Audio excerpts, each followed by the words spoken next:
ਸਾਡਾ ਆਲਾ ਦੁਆਲਾ ਸਾਨੂੰ ਤਾਂ ਹੀ ਸੋਹਣਾ ਲੱਗਦਾ ਹੈ ਜੇਕਰ ਉਸ ਦੇ ਵਿੱਚ ਰੁੱਖ ਹੋਣ, ਉਸ ਵਿੱਚ ਫੁੱਲ ਹੋਣ। ਪਰ ਅੱਜ ਅਸੀਂ ਇੱਕ ਇਸ ਤਰ੍ਹਾਂ ਦੇ ਮਾਈਂਡਸੈਟ ਦੇ ਨਾਲ ਇਸ ਤਰ੍ਹਾਂ ਦੀਆਂ ਥਾਵਾਂ 'ਤੇ ਰਹਿ ਰਹੇ ਹਾਂ। ਸਾਡੇ ਸਰਕਮਸਟੈਂਸਿਸ ਵੀ ਕੁਛ ਇੱਦਾਂ ਦੇ ਹੈ, ਫਲੈਟ ਕਲਚਰ ਹੋ ਗਏ ਨੇ ਜਾਂ ਕਲੋਨੀਜ਼ ਘੱਟ ਗਈਆਂ ਨੇ, ਤਾਂ ਉੱਥੇ ਟਾਵਾਂ ਹੀ ਦਰਖਤ ਦੇਖਣ ਨੂੰ ਮਿਲਦਾ ਹੈ। ਜਦੋਂ ਤੁਸੀਂ ਆਪਣੀ ਫਲੈਟ ਦੀ 5ਵੀਂ 6ਵੀਂ 8ਵੀਂ 10ਵੀਂ ਮੰਜ਼ਿਲ 'ਤੇ ਖੜ੍ਹੇ ਹੁੰਦੇ ਹੋ ਤਾਂ ਉੱਥੇ ਜਦੋਂ ਤੁਹਾਨੂੰ ਪੂਰੇ ਸ਼ਹਿਰ ਦਾ ਵਿਊ ਨਜ਼ਰ ਆਉਂਦਾ ਹੈ, ਉਹ ਕੰਕਰੀਟ ਦਾ ਜੰਗਲ ਹੁੰਦਾ ਹੈ, ਉਹ ਅਸਲੀ ਜੰਗਲ ਨਹੀਂ ਹੁੰਦਾ। ਬੇਸ਼ੱਕ ਸਾਡੀ ਗੁਰਬਾਣੀ ਹੈ, ਸਾਡੇ ਸੌਂਗਸ ਨੇ ਜਾਂ ਫੋਕਲੋਰ ਹੈ, ਉਸ ਵਿੱਚ ਕਿਤੇ ਨਾ ਕਿਤੇ ਬੜੇ ਵੱਡੇ ਪੱਧਰ 'ਤੇ ਰੁੱਖਾਂ ਦਾ ਜ਼ਿਕਰ ਹੈ, ਫੁੱਲਾਂ ਦਾ ਜ਼ਿਕਰ ਹੈ, ਵੇਲਾਂ ਦਾ ਜ਼ਿਕਰ ਹੈ। ਇਹ ਤਮਾਮ ਚੀਜ਼ਾਂ ਸਾਡੇ ਮਨ ਨੂੰ ਖੁਸ਼ੀ ਪ੍ਰਦਾਨ ਕਰਦੀਆਂ ਨੇ। ਔਰ ਤੁਸੀਂ ਇਹ ਕਦੇ ਸੋਚਿਆ ਹੈ ਕਿ ਜਦੋਂ ਬੰਦੇ ਦਾ ਇੰਤਕਾਲ ਹੋ ਜਾਂਦਾ, ਜਦੋਂ ਬੰਦਾ ਮਰ ਜਾਂਦਾ ਤਾਂ ਉਸ ਵਕਤ ਵੀ ਰੁੱਖ ਹੀ ਸਾਡਾ ਸਾਥ ਦਿੰਦੇ ਨੇ। ਬੇਸ਼ੱਕ ਤੁਹਾਨੂੰ ਦਫਨਾਇਆ ਜਾ ਰਿਹਾ ਹੋਵੇ ਤੇ ਦਫਨਾਇਆ ਜਾਂਦਾ ਹੈ ਲੱਕੜ ਦੇ ਤਾਬੂਤ ਵਿੱਚ, ਔਰ ਤੁਹਾਨੂੰ ਸਾੜਿਆ ਜਾ ਰਿਹਾ ਹੋਵੇ ਤੇ ਸਾੜਿਆ ਵੀ ਜਾਂਦਾ ਲੱਕੜਾਂ ਦੇ ਨਾਲ। ਖੈਰ, ਅੱਜ ਦੀ ਇਸ ਗੁਫ਼ਤਗੂ ਦਾ ਮੌਜੂ ਵੀ ਦਰਖਤ, ਸਾਡਾ ਇਨਵਾਇਰਮੈਂਟ ਕੁਛ ਇਸੇ ਤਰ੍ਹਾਂ ਦਾ ਰਹੇਗਾ। ਔਰ ਇਸ ਦੇ ਨਾਲ ਇੱਕ ਮਸ਼ਹੂਰ ਇਨਵਾਇਰਮੈਂਟਲਿਸਟ ਸਾਡੇ ਨਾਲ ਨੇ, ਰਾਹੁਲ ਮਹਾਜਨ ਜੀ, ਔਰ ਲਿਮਕਾ ਬੁੱਕ ਆਫ ਰਿਕਾਰਡਸ ਵਿੱਚ ਇਹਨਾਂ ਦਾ ਨਾਮ ਦਰਜ ਹੈ। ਇਸ ਤੋਂ ਇਲਾਵਾ ਵੀ ਬਹੁਤ ਸਾਰੀਆਂ ਇਸ ਤਰ੍ਹਾਂ ਦੀਆਂ ਉਪਲਬਧੀਆਂ ਨੇ ਜੋ ਇਹਨਾਂ ਨੇ ਆਪਣੇ ਨਾਮ ਕੀਤੀਆਂ ਨੇ, but still he is very down to earth. ਇਹਨਾਂ ਨਾਲ ਗੱਲਬਾਤ ਕਰਦੇ ਹਾਂ। ਦਾ ਅਨਮਿਊਟ ਦੇਖ ਰਹੇ ਹੋ ਤੁਸੀਂ ਤੇ ਮੈਂ ਹਾਂ ਤੁਹਾਡੇ ਨਾਲ ਗੁਰਨੀਤ। ਰਾਹੁਲ ਜੀ, ਤੁਹਾਡਾ ਸਵਾਗਤ ਹੈ। ਨਮਸਕਾਰ ਜੀ। ਕਿਉਂ ਸਾਨੂੰ ਲੋੜ ਪੈ ਰਹੀ ਹੈ ਕਿ ਅਸੀਂ ਇਨਵਾਇਰਮੈਂਟ ਨੂੰ ਬਚਾਈਏ, ਕਿ ਵਾਕਈ ਸਾਡਾ ਭਵਿੱਖ ਜਿਹੜਾ ਬਹੁਤ ਜ਼ਿਆਦਾ ਖਤਰੇ 'ਚ ਹੈ? ਐਸਾ ਹੈ ਕਿ ਇਨਵਾਇਰਮੈਂਟ ਜਿਹੜਾ ਹੈਗਾ ਸ਼ੁਰੂ ਤੋਂ ਚੱਲਦਾ ਆ ਰਿਹਾ। ਜਦੋਂ ਅਸੀਂ ਪੁਰਾਣੀਆਂ ਕੋਈ ਕਿਤਾਬਾਂ ਪੜ੍ਹਦੇ ਹਾਂ, ਗੁਰਬਾਣੀ ਪੜ੍ਹਦੇ ਹਾਂ, ਹਰ ਜਗ੍ਹਾ ਇਨਵਾਇਰਮੈਂਟ ਦਾ ਵੇਰਵਾ ਹੈਗਾ। ਲੇਕਿਨ ਪਿਛਲੇ 100 ਸਾਲ 'ਚ ਇੰਡਸਟਰੀਲਾਈਜੇਸ਼ਨ ਜ਼ਿਆਦਾ ਹੋਣ ਕਰਕੇ ਅਸੀਂ ਇਹ ਕਹਿ ਸਕਦੇ ਹਾਂ ਕਿ ਅਸੀਂ ਆਪਣਾ ਵਾਤਾਵਰਨ ਖਤਮ ਕਰ ਲਿਆ ਜੀ। ਉਹਦੇ ਕਰਕੇ ਸਾਨੂੰ ਅੱਜ ਸਾਰਿਆਂ ਨੂੰ, ਬੱਚਿਆਂ ਨੂੰ, ਟੀਚਰਸ ਨੂੰ, ਪੇਰੈਂਟਸ ਨੂੰ, ਸਭ ਨੂੰ, ਈਵਨ ਸਰਕਾਰਾਂ ਨੂੰ ਇਸ ਬਾਰੇ ਧਿਆਨ ਦੇਣਾ ਪੈ ਰਿਹਾ ਹੈ ਕਿ ਜੀ ਇਨਵਾਇਰਮੈਂਟ ਨੂੰ ਬਚਾਇਆ ਜਾਏ। ਔਰ ਇਨਵਾਇਰਮੈਂਟ ਮੇਜਰ ਕੀ ਹੈਗਾ? ਪੇੜ ਹੈਗੇ ਹੈ, ਪਾਣੀ ਹੈਗਾ, ਸ਼ੁੱਧ ਹਵਾ ਹੈਗੀ ਔਰ ਸੋਇਲ ਹੈਗੀ ਹੈ। ਇਹਨਾਂ 'ਚ ਅਸੀਂ ਇਨਵਾਇਰਮੈਂਟ ਦੇਖਦੇ ਹਾਂ ਔਰ ਉਹਨਾਂ ਨੂੰ ਸਾਨੂੰ ਅੱਛਾ ਕਰਨ ਵਾਸਤੇ ਬਹੁਤ ਮਿਹਨਤ ਦੀ ਲੋੜ ਹੈ। ਜੀ। ਤੁਹਾਨੂੰ ਵੈਸੇ ਇਸ ਫੀਲਡ 'ਚ 40 ਸਾਲ ਹੋ ਗਏ ਹੈ, ਔਰ ਤੁਹਾਨੂੰ ਜਾਣਿਆ ਵੀ ਇਸ ਕਰਕੇ ਜਾਂਦਾ ਵੀ ਚੰਡੀਗੜ੍ਹ ਦੇ ਜਿਹੜੇ ਮਕਬੂਲ ਬੜੇ ਪੁਰਾਣੇ ਦਰਖਤ ਨੇ, ਤੁਸੀਂ ਉਹਨਾਂ ਨੂੰ ਰਿਵਾਈਵ ਕਰਨ ਦਾ ਕੰਮ ਕਰ ਰਹੇ ਹੋ, ਉਹਨੂੰ ਬਚਾਉਣ ਦਾ ਕੰਮ ਕਰ ਰਹੇ ਹੋ। ਇਸ ਤਰ੍ਹਾਂ ਦੇ ਕਿਹੜੇ ਦਰਖਤ ਹੈ ਜਿਨ੍ਹਾਂ ਨੂੰ ਤੁਸੀਂ ਮੁੜ ਸੁਰਜੀਤ ਕੀਤਾ? ਮੈਂ ਆਪਣੇ ਸਕੂਲ ਟਾਈਮ ਤੋਂ ਮੈਨੂੰ ਪਲਾਂਟੇਸ਼ਨ ਦਾ ਬਹੁਤ ਸ਼ੌਕ ਸੀਗਾ। ਮੈਂ ਬਹੁਤ ਸਾਰੇ ਪੇੜ ਪੌਦੇ ਲਗਾਏ। ਲੇਕਿਨ 2015 'ਚ ਇੱਕ ਇਹੋ ਜਿਹਾ ਮੌਕਾ ਮਿਲਿਆ ਜਿਹਦੇ 'ਚ ਮੈਨੂੰ ਇੱਕ ਪੇੜ ਗਿਰਿਆ ਹੋਇਆ ਮਿਲਿਆ ਸੈਕਟਰ 8 ਚੰਡੀਗੜ੍ਹ ਦੇ ਵਿੱਚ। ਔਰ ਉਹ ਪੇੜ ਤੂਫਾਨ ਨਾਲ ਟੁੱਟ ਚੁੱਕਿਆ ਸੀਗਾ ਔਰ ਗਿਰਿਆ ਹੋਇਆ ਸੀ। ਅਸੀਂ ਉਸ ਪੇੜ ਨੂੰ ਚੁੱਕ ਕੇ 26 ਸੈਕਟਰ ਲਿਆ ਕੇ ਲਗਾਇਆ ਹੈ ਔਰ ਉਹ ਪੇੜ ਉਸ ਤੋਂ ਬਾਅਦ 7 ਸਾਲ ਹੋ ਗਏ ਉਸ ਪੇੜ ਨੂੰ, ਬਹੁਤ ਅੱਛਾ ਇੱਕ ਪੇੜ ਬਣ ਗਿਆ। ਅਤੇ ਉਹ ਟਰਾਂਸਪਲਾਂਟੇਸ਼ਨ ਦਾ ਦੌਰ ਉਸ ਤੋਂ ਸ਼ੁਰੂ ਹੋ ਗਿਆ। ਉਹ ਪਹਿਲੇ ਪੇੜ ਤੋਂ ਹੁਣ ਤੱਕ ਮੈਂ ਅੰਦਾਜ਼ਾ 800 ਪੇੜ ਕਰ ਚੁੱਕੇ ਹਾਂ। ਔਰ ਇਹਨਾਂ ਰੁੱਖਾਂ ਦੇ ਵਿੱਚ ਅਸੀਂ ਬਰਡ ਪੀਪਲ ਪਿਲਖਣ 'ਤੇ ਬਹੁਤ ਕੰਮ ਕਰਦੇ ਹਾਂ ਕਿਉਂਕਿ ਇਹ ਪੁਰਾਣੇ ਪੇੜ ਹਨ। ਲੇਕਿਨ ਉਹਦੇ ਬਾਵਜੂਦ ਅਸੀਂ ਚੱਕਰਸੀਆ, ਅਸੀਂ ਮੈਂਗੋਜ਼, ਅਸੀਂ ਬੇਰੀ, ਹੋਰ ਕਈ ਕਿਸਮ ਦੇ ਅਰਜੁਨ ਪੇੜ ਅਸੀਂ ਬਹੁਤ ਸਾਰੇ। ਸੋ ਬੇਸਿਕ ਹੈ ਕਿ ਜਿਹੜਾ ਪੇੜ ਅਸੀਂ ਨਵੇਂ ਤਾਂ ਲਗਾ ਹੀ ਰਹੇ ਹਾਂ, ਲੇਕਿਨ ਪੁਰਾਣੇ ਨੂੰ ਬਚਾਉਣਾ ਬਹੁਤ ਇੰਪੋਰਟੈਂਟ ਹੈ। ਔਰ ਅਗਰ ਅਸੀਂ ਇਹ ਕਹੀਏ ਕਿ ਬਈ ਪੁਰਾਣਾ ਪੇੜ ਕੱਟ ਦਿਆਂਗੇ ਅਤੇ ਨਵਾਂ ਲਗਾ ਲਾਂਗੇ, ਇੰਨਾ ਕਲਾਈਮੇਟ ਚੇਂਜ ਹੈ ਕਿ ਆਉਣ ਵਾਲੇ ਤੁਸੀਂ 20 ਸਾਲ 'ਚ ਪੇੜ ਬਣਾਉਣਾ ਹੀ ਬਹੁਤ ਮੁਸ਼ਕਿਲ ਹੈ। ਉਹਦੀ ਵਜ੍ਹਾ ਹੈ ਕਿ ਅਗਰ ਅਸੀਂ ਬਰਡ ਪੀਪਲ ਪਿਲਖਣ ਜਾਂ ਕੋਈ ਵੀ ਪੁਰਾਣੇ ਪੇੜ ਲਗਾਉਂਦੇ ਹੈ, ਉਹਨਾਂ ਦੇ ਜੇ ਕਲਾਈਮੇਟ ਚੇਂਜ ਸਾਡੇ ਉੱਪਰ ਅਗਰ ਉਹਦਾ ਅਸਰ ਪੈ ਰਿਹਾ, ਬੱਚਿਆਂ 'ਤੇ ਪੈ ਰਿਹਾ, ਤਾਂ ਪੇੜਾਂ ਦੇ ਉੱਪਰ ਵੀ ਪੈ ਰਿਹਾ। ਉਸ ਪੇੜਾਂ ਦੇ ਉੱਪਰ ਪੈਣ ਕਰਕੇ ਉਹਨਾਂ ਦੀ ਗਰੋਥ ਹੋ ਜੀ ਨਹੀਂ ਹੈ ਜੀ। ਸੋ ਬੈਟਰ ਹੈ ਕਿ ਅਸੀਂ ਪੁਰਾਣੇ ਪੇੜ ਵੀ ਬਚਾਈਏ ਔਰ ਨਵੇਂ ਵੀ ਲਗਾਈਏ। ਜਿਵੇਂ ਆਪਾਂ ਹੁਣੇ ਗੱਲ ਕਰ ਰਹੇ ਸੀ ਇਨਵਾਇਰਮੈਂਟ ਦੀ, ਔਰ ਨਾਲੋਂ ਨਾਲ ਅਸੀਂ ਮਾਈਗ੍ਰੇਟਰੀ ਬਰਡਸ ਦੀ ਗੱਲ ਕੀਤੀ, ਬਰਡਸ ਦੇ ਹੈਬੀਟੈਟ ਦੀ ਗੱਲ ਕੀਤੀ, ਅਤੇ ਉਹ ਸਿੱਧਾ ਜੁੜਿਆ ਹੋਇਆ ਹੈ ਕਲਾਈਮੈਟਿਕ ਕੰਡੀਸ਼ਨ ਦੇ ਨਾਲ। ਅਤੇ ਇਸ ਤਰ੍ਹਾਂ ਦੇ ਜਿਹੜੇ ਸਰਕਮਸਟਾਂਸਿਸ ਆਪਾਂ ਮਾਈਗ੍ਰੇਟਰੀ ਬਰਡਸ ਨੂੰ ਪ੍ਰੋਵਾਈਡ ਕਰਦੇ ਹਾਂ, ਬੇਸ਼ੱਕ ਉਹ ਜਿਹੜੇ ਸਾਡੇ ਜਲਾਸ਼ਯ ਨੇ ਜਾਂ ਰਾਮਸਰ ਕੈਟੇਗਰੀ ਦੇ ਵੈਟਲੈਂਡ ਨੇ, ਜਾਂ ਉਹ ਇੱਥੇ ਅਸੀਂ ਜਿਵੇਂ ਆਪਾਂ ਵਾਈਲਡ ਲਾਈਫ ਸੈਂਚੁਰੀ ਦੀ ਗੱਲ ਕੀਤੀ, ਤਾਂ ਉਸ ਕਿਸਮ ਦਾ ਇਨਵਾਇਰਮੈਂਟ ਬਰਡਸ ਨੂੰ ਪ੍ਰੋਵਾਈਡ ਕੀਤਾ ਜਾਵੇ ਕਿ ਬਰਡਸ ਆਪਣੇ ਆਪ ਉੱਥੇ ਆਉਣ। ਤਾਂ ਇਹਦੇ ਵਿੱਚ ਪੁਰਾਣੇ ਦਰਖਤਾਂ ਦਾ ਅਹਿਮ ਯੋਗਦਾਨ ਹੈ ਕਿਉਂਕਿ ਉਹ ਖੂਬਸੂਰਤ ਚਿੜੀਆਂ, ਉਹ ਛੋਟੇ ਬਰਡਸ ਜਿਹੜੇ ਹਜ਼ਾਰਾਂ ਮੀਲ, ਹਜ਼ਾਰਾਂ ਕਿਲੋਮੀਟਰ ਉੜ ਕੇ ਇੱਥੇ ਆਉਂਦੇ ਨੇ, ਅਤੇ ਇੱਥੇ ਆ ਕੇ ਜਦੋਂ ਉਹਨਾਂ ਨੂੰ ਉਹ ਪੇੜ ਨਹੀਂ ਮਿਲਦੇ ਤਾਂ ਉਹਨਾਂ ਪੰਛੀਆਂ ਦੀ ਤਾਦਾਦ ਜਿਹੜੀ ਹੈ ਉਹ ਘਟਣ ਲੱਗੀ ਹੈ। ਬਿਲਕੁਲ ਸਹੀ ਹੈ। ਜਿਸ ਤਰ੍ਹਾਂ ਅਸੀਂ ਸ਼ਾਮ ਨੂੰ ਆਪਣੇ ਘਰ ਪਹੁੰਚਦੇ ਹਾਂ, ਅਸੀਂ ਕਿਸੇ ਹੋਰ ਦੇ ਘਰ 'ਤੇ ਨਹੀਂ ਵੜ ਜਾਂਦੇ ਜੀ। ਇਸ ਤਰ੍ਹਾਂ ਹੀ ਬਰਡਸ ਕੋਲ ਹੈਬੀਟੇਟ ਹੈ।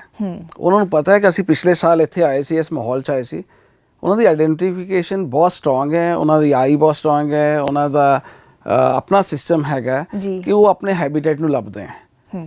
ਸੋ ਅਗਰ ਅਸੀਂ ਇਹ ਗੱਲ ਕਰੀਏ ਕਿ ਅਸੀਂ ਪੇੜ ਕੱਟਤਾ ਹੈ ਜਾਂ ਪੇੜ ਸੁੱਕ ਗਿਆ ਹੈ, ਉਹ ਪੇੜ ਸੁੱਕਣ ਦਾ ਮਤਲਬ ਸਿਰਫ ਇੱਕ ਪੇੜ ਨਹੀਂ, ਉਹਦੇ ਪਿੱਛੇ ਕਈ ਜਾਨਾਂ ਹੈ, ਕਈ ਚੀਜ਼ਾਂ ਹੈਗੀਆਂ ਜਿਹੜਾ ਇਕੋਸਿਸਟਮ ਜੁੜੀਆਂ ਹੈ, ਉਹਦੇ ਨਾਲ ਮਾਈਕਰੋ ਆਰਗੇਨਿਜ਼ਮਸ ਹੈ, ਉਹਦੇ ਨਾਲ ਕੀੜੇ ਮਕੌੜੇ ਹੈ, ਉਹਦੇ ਨਾਲ ਬਰਡਸ ਹੈ, ਬਹੁਤ ਕੁਝ ਜੁੜਿਆ ਹੋਇਆ ਹੈ ਜੀ। ਸੋ ਇਸ ਕਰਕੇ ਅਸੀਂ ਕਹਿੰਦੇ ਕਿ ਜਿਹੜੇ ਪੇੜ ਹੈ ਉਹਦੇ ਨਾਲ ਸਿਸਟਮ ਸਾਰਾ ਜੁੜਿਆ ਹੋਇਆ ਹੈ, ਤੇ ਉਸ ਚੀਜ਼ ਨੂੰ ਸਾਰੇ ਨੂੰ ਸਾਨੂੰ ਬਚਾਉਣ ਲਈ ਜ਼ਰੂਰੀ ਹੈ। ਜਦੋਂ ਅਸੀਂ ਨੋਰਮਲ ਗੱਲਬਾਤ ਕਰਦੇ ਹਾਂ ਤੇ ਉਹਦੇ 'ਚ ਤਾਂ ਇੱਦਾਂ ਹੁੰਦਾ ਪੇੜ ਉਗਾਓ, ਤੁਸੀਂ ਪੁਰਾਣੇ ਬੂਟਿਆਂ ਨੂੰ ਰਿਵਾਈਵ ਕਰ ਲਿਆ, ਪਰ ਜਦੋਂ ਅਸੀਂ ਇਹਨੂੰ ਥੋੜ੍ਹਾ ਸਾਇੰਟੀਫਿਕ ਤਰੀਕੇ ਦੇ ਨਾਲ ਜਾਂ ਕੈਲਕੂਲੇਟਿਵ ਮੈਥਡ ਦੇ ਨਾਲ ਸਮਝਣ ਦੀ ਕੋਸ਼ਿਸ਼ ਕਰਦੇ ਹਾਂ ਤੇ ਤੁਸੀਂ ਡੀਪਲੀ ਇਨਵੈਸਟੀਗੇਟ ਕਰਦੇ ਹੋ, ਤਾਂ ਉਹ ਕਿਹੜੀਆਂ ਸੂਖਮ ਚੀਜ਼ਾਂ ਹੁੰਦੀਆਂ ਉਹ ਮੈਂ ਤੁਹਾਡੇ ਤੋਂ ਜਾਣਨਾ ਚਾਹਾਂਗੀ। ਦੇਖੋ, ਅਸੀਂ ਪੇੜ ਜਦੋਂ ਅਸੀਂ ਟ੍ਰਾਂਸਪਲਾਂਟ ਕਰਦੇ ਹਾਂ, ਅਗਰ ਅਸੀਂ ਉਹਦੀ ਗੱਲ ਕਰੀਏ ਤਾਂ ਉਹਦੇ ਵਿੱਚ ਅਸੀਂ ਪਹਿਲੇ ਦੇਖਦੇ ਹਾਂ ਸਪੀਸ਼ੀਜ਼ ਕੀ ਹੈਗੀਆਂ, ਕਿਹੜੀ ਵੈਰਾਈਟੀ ਦੇ ਬੂਟੇ ਹੈਗੇ ਹੈ, ਉਹਦੇ ਵਾਸਤੇ ਕਿੰਨਾ ਵੱਡਾ ਸਾਨੂੰ ਖੱਡਾ ਕਰਨਾ ਹੈਗਾ। ਜੇ ਅਸੀਂ ਉਹ ਪੇੜ ਨੂੰ ਚੁੱਕਣਾ ਹੈ, ਕਈ ਵਾਰੀ ਤਾਂ ਇਹੋ ਜਿਹੇ ਮੌਕੇ ਮਿਲੇ ਹੈ ਜਿਹਦੇ 4 ਕਰੇਨਾਂ ਨਾਲ ਵੀ ਅਸੀਂ ਬੂਟਾ ਨਹੀਂ ਚੁੱਕ ਸਕੇ। ਇੱਕ ਕਰੇਨ 12 ਟਨ ਤੱਕ ਚੁੱਕਦੀ ਹੈ, 12 ਤੋਂ 16 ਟਨ, ਦੈਟ ਮੀਨਸ ਉਹ ਬੂਟਾ ਜਿਹੜਾ 50 ਟਨ ਦਾ ਹੈਗਾ, ਤਾਂ 4 ਕਰੇਨ ਲਗਾ ਕੇ ਉਸ ਬੂਟੇ ਨੂੰ ਸ਼ਿਫਟ ਕਰਦੇ ਹਾਂ। ਇਹ ਮੇਰੇ ਨਾਲ ਮੌਕਾ ਮਿਲਿਆ ਪਟਿਆਲੇ ਦੇ ਵਿੱਚ। ਮੈਂ ਉਹਦੇ ਨਾਲ ਇੱਕ ਹੋਰ ਇੰਸਟੈਂਸ ਦੱਸਾਂਗਾ ਕਿ ਉਹਦੇ ਵਿੱਚ ਇੱਕ ਬਰਡ ਦਾ ਨੈਸਟ ਸੀਗਾ, ਉਹ ਘੋਂਸਲਾ ਜਿਹੜਾ ਸੀਗਾ, ਕਿਉਂਕਿ ਉਹ ਰਾਜਪੁਰਾ ਕਾਲੋਨੀ ਦੀ ਗੱਲ ਹੈ ਜਿਹੜੀ ਮੈਂ ਕਰ ਰਿਹਾ, ਤਾਂ ਉਹਦੀ ਕਾਲੋਨੀ ਸੀ ਕਦੀ, ਤੇ ਉੱਥੇ ਜਿਹੜਾ ਘੋਂਸਲਾ ਬਰਡ ਨੇ ਬਣਾਇਆ ਉਹ ਲੋਹੇ ਦੀ ਤਾਰਾਂ ਨਾਲ ਬਣਾਇਆ ਸੀ, ਔਰ ਇੱਕ ਮੁਸਲਿਮ ਪਰਿਵਾਰ ਸੀਗਾ ਜਿਹੜਾ ਨੀਚੇ ਉਹਦੇ ਰਹਿੰਦਾ, ਉਹਨੇ ਆਪਣੇ ਗੋਟਸ ਔਰ ਗਾਈਆਂ ਰੱਖੇ। ਉਹ ਕਹਿੰਦਾ ਜੀ ਇਸ ਪੇੜ ਨੂੰ ਹਜੇ 20 ਦਿਨ ਹੋਰ ਨਾ ਕਰੋ, ਉਸ ਘੋਂਸਲੇ ਦੇ ਵਿੱਚ ਹਜੇ ਬੱਚੇ ਹੈਗੇ ਆ, ਉਹਦੇ ਚੰਡੇ ਹੈ ਜੀ। ਅਸੀਂ ਉਸ ਨੂੰ 20 ਦਿਨ ਡਿਲੇ ਕੀਤਾ, ਲੇਕਿਨ ਉਹਦੇ ਵਿੱਚ ਜਦੋਂ ਅਸੀਂ ਉਹ ਘੋਂਸਲਾ ਦੇਖਿਆ ਉਸ ਤੋਂ ਬਾਅਦ ਉਹ ਲੋਹੇ ਦੀ ਤਾਰਾਂ ਨਾਲ, ਟੈਲੀਫੋਨ ਦੀ ਤਾਰਾਂ ਨਾਲ ਬਣਿਆ ਹੋਇਆ ਸੀ। ਸੋ ਸਿਸਟਮ ਇਹ ਕਹਿ ਰਹੇ ਹੈ ਕਿ ਜੋ ਇਹ ਚੇਂਜਿਸ ਆ ਰਹੀ ਹੈਗੀਆਂ, ਈਵਨ ਬਰਡਸ ਵੀ ਆਪਣਾ ਜਿਹੜਾ ਹੈਗਾ ਸਿਸਟਮ ਉਹ ਵੀ ਸਾਡੇ ਵਾਂਗੂ ਬਦਲ ਰਹੇ, ਅਪਗ੍ਰੇਡ ਕਰ ਰਹੇ ਜੀ। ਜਿਵੇਂ ਅਸੀਂ ਪਹਿਲਾਂ ਤੂੜੀ ਦੇ ਨਾਲ ਜਾਂ ਮੱਡ ਦੇ ਨਾਲ ਘਰ ਬਣਾਇਆ ਕਰਦੇ ਸੀ, ਹੈ ਨਾ, ਉਹ ਸਾਰਾ ਕੁਝ ਮਿਕਸ ਕਰਕੇ, ਤੇ ਹੁਣ ਅਸੀਂ ਸੀਮੈਂਟ ਤੇ ਪਹੁੰਚ ਗਏ, ਔਰ ਉਸ ਤੋਂ ਬਾਅਦ ਅਸੀਂ ਹੁਣ ਸਟੋਨਸ ਤੇ ਪਹੁੰਚ ਗਏ, ਗ੍ਰੇਨਾਈਟ ਲਗਾ ਲਓ, ਇਹ ਲਗਾ ਲਓ। ਸੋ ਇਸ ਤਰ੍ਹਾਂ ਹੀ ਬਰਡਸ ਵੀ ਇਕੋਸਿਸਟਮ ਹੈ ਜੀ। ਸੋ ਸਾਨੂੰ ਇਹ ਚਾਹੀਦਾ ਹੈ ਕਿ ਜੋ ਵੀ ਅੱਗੇ ਅਸੀਂ ਬੱਚਿਆਂ ਨੂੰ, ਅਗਲੀ ਜਨਰੇਸ਼ਨਸ ਨੂੰ ਦੇਣਾ ਹੈ, ਉਹਦੇ ਵਾਸਤੇ ਅਸੀਂ 4-5 ਚੀਜ਼ਾਂ ਸ਼ੁੱਧ ਰੱਖੀਏ। ਪੇੜਾਂ ਤੋਂ ਹੈ ਹੀ ਹੈ, ਪੇੜਾਂ ਤੋਂ ਬਾਅਦ ਵਾਟਰ ਹੈ, ਵਾਟਰ ਤੋਂ ਬਾਅਦ ਏਅਰ ਹੈ, ਏਅਰ ਤੋਂ ਬਾਅਦ ਸੋਇਲ ਹੈ ਜੀ। ਅਗਰ ਅਸੀਂ ਅੱਛਾ ਖਾਣਾ ਤਿਆਰ ਕਰਾਂਗੇ ਤਾਂ ਅੱਛਾ ਬੱਚਿਆਂ ਨੂੰ ਖਿਲਾਵਾਂਗੇ। ਸੋ ਇਹ ਸਭ ਇੱਕ ਦੂਸਰੇ ਨਾਲ ਮਿਲੇ ਜੁਲੇ ਹੋਏ ਹੈ ਜੀ।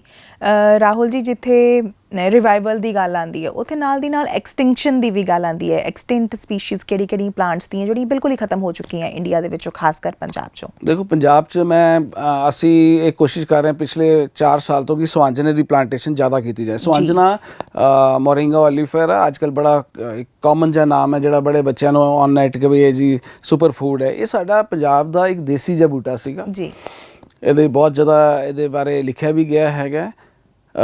ਲਾਹੌਰ ਤੋਂ ਲੈ ਕੇ ਗੁਰਦਾਸਪੁਰ, ਅੰਮ੍ਰਿਤਸਰ, ਪਠਾਨਕੋਟ ਔਰ ਫਿਰੋਜ਼ਪੁਰ, ਇਹ ਏਰੀਆ ਦੇ ਵਿੱਚ ਬਹੁਤ ਸਾਰਾ ਬੂਟਾ ਮਿਲਦਾ ਸੀ, ਔਰ ਇਹ ਸੁਪਰ ਫੂਡ ਅੱਜ ਦੀ ਡੇਟ 'ਚ ਅਸੀਂ ਬੋਲਦੇ ਹਾਂ। ਐਂਟੀ ਕੈਂਸਰ ਸੀਗਾ, ਇਹਦੇ ਫੁੱਲਾਂ ਦੀ ਸਬਜ਼ੀ ਬਣਦੀ ਸੀ, ਇਹਦੇ ਜਿਹੜੇ ਬੀਨਸ ਹੈ ਅਸੀਂ ਉਸਨੂੰ ਜਿਹੜਾ ਅਸੀਂ ਡਰਮ ਸਟਿਕਸ ਕਹਿੰਦੇ ਹਾਂ, ਉਹਦਾ ਅਸੀਂ ਸਬਜ਼ੀਆਂ ਬਣਾਉਂਦੇ ਸੀ, ਔਰ ਇਹਦੇ ਜੜ੍ਹਾਂ ਦਾ ਅਚਾਰ ਪੈਂਦਾ ਸੀਗਾ। ਸੋ ਹਰ ਚੀਜ਼ ਇਹਦੀ ਕੰਮ ਆਉਂਦੀ ਸੀ। ਲੱਕੜੀ ਬਹੁਤ ਇਹਦੀ ਜਿਹੜੀ ਹੈ ਉਹ ਵੀ ਬਹੁਤ ਸਾਰੀ ਮੈਡੀਸਿਨਲ ਵੈਲਿਊਜ਼ ਹੈ, ਲੇਕਿਨ ਹੌਲੀ ਹੌਲੀ ਉਹ ਖਤਮ ਹੋ ਗਿਆ ਪੰਜਾਬ 'ਚੋਂ।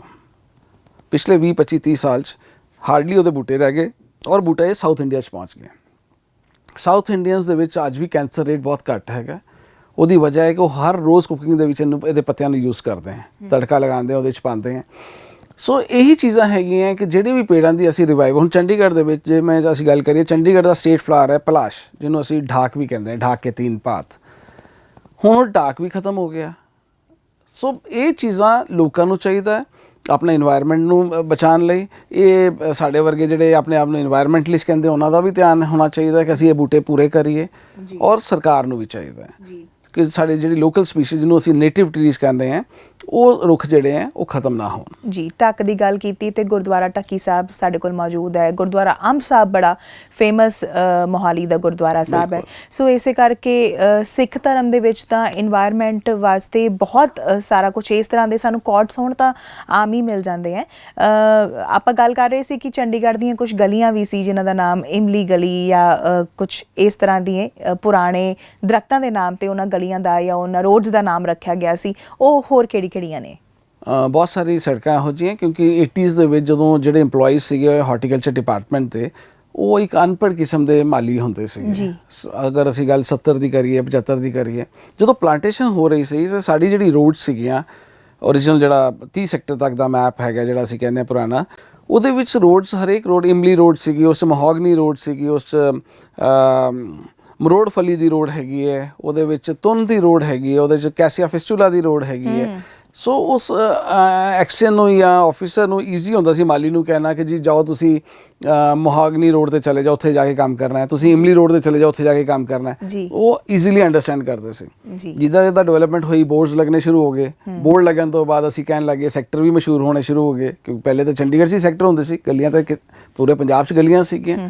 ਔਰ ਹੌਲੀ ਹੌਲੀ ਉੱਥੇ ਸੜਕਾਂ ਦੇ ਸੈਕਟਰਾਂ ਦੇ ਨੰਬਰ ਜਿਹੜੇ ਹੈਗੇ ਉਹ ਫੇਮਸ ਹੋਣ ਲੱਗ ਗਏ, ਔਰ ਪੇੜ ਵੀ ਮਰਨੇ ਸ਼ੁਰੂ ਹੋ ਗਏ ਜੀ। ਤੇ ਇਮਲੀ ਰੋਡ ਜਿਹੜੀ ਹੈ ਸਾਡੀ 7 ਔਰ 26 ਵਾਲੀ ਜਿਹੜੀ ਸੜਕ ਸੀ, 29 ਔਰ 30 ਵਾਲੀ, ਉਹ ਪੂਰੀ ਇਮਲੀ ਰੋਡ ਸੀ, ਉਹ ਅੱਜ ਬਿਲਕੁਲ ਖਤਮ ਹੈ।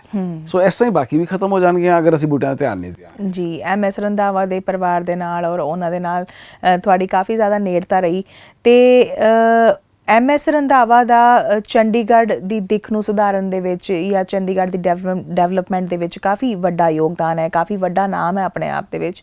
ਤੇ ਉਸ ਵੇਲੇ MS ਰੰਧਾਵਾ ਵੇਲੇ ਦਾ ਚੰਡੀਗੜ੍ਹ, ਉਸ ਦਾ ਮੁਹਾਂਦਰਾ ਕੀ ਸੀ? ਤੁਹਾਡੀ ਕਾਫੀ ਸਟੱਡੀ ਹੈ, ਜਾਣਨਾ ਚਾਹੂੰਗੀ। ਉਹ ਇੱਕ ਐਕਚੁਅਲ ਚੰਡੀਗੜ੍ਹ ਸੀਗਾ ਉਸ ਵੇਲੇ। ਅਸੀਂ 3-4 ਲੋਕਾਂ ਦੇ ਨਾਮ ਲਈਏ, ਅਗਰ ਸ਼ਰਮਾ ਜੀ ਜਿਹੜੇ ਆਰਕੀਟੈਕਟ ਸੀ, ਰੰਧਾਵਾ ਸਾਹਿਬ ਸੀ, ਨਿਕ ਚੰਦ ਸੀ, ਇੱਕ ਸਾਡੇ ਇਨਵਾਇਰਮੈਂਟਲਿਸਟ SK ਸ਼ਰਮਾ ਜੀ ਸੀ। ਇਹ 4-5 ਲੋਕਾਂ ਨੇ ਉਸ ਵੇਲੇ ਆਪਣੇ ਆਪਣੇ ਫੀਲਡ 'ਚ ਕੰਮ ਕੀਤਾ ਜੀ। ਬਟ ਰੰਧਾਵਾ ਸਾਹਿਬ, ਇਹਨੂੰ ਅਸੀਂ ਕਹਿੰਦੇ ਹਾਂ ਕਿ ਚੰਡੀਗੜ੍ਹ ਇੱਕ ਪਲਾਨਡ ਸਿਟੀ ਹੈ। ਪਲਾਨਡ ਦਾ ਮਤਲਬ ਸਿਰਫ ਸੜਕਾਂ ਔਰ ਘਰ ਨੇ ਜੀ, ਈਵਨ ਉੱਥੋਂ ਦਾ ਜਿਹੜਾ ਲੈਂਡਸਕੇਪ ਸੀ ਉਹ ਵੀ ਪਲਾਨਡ ਸੀ।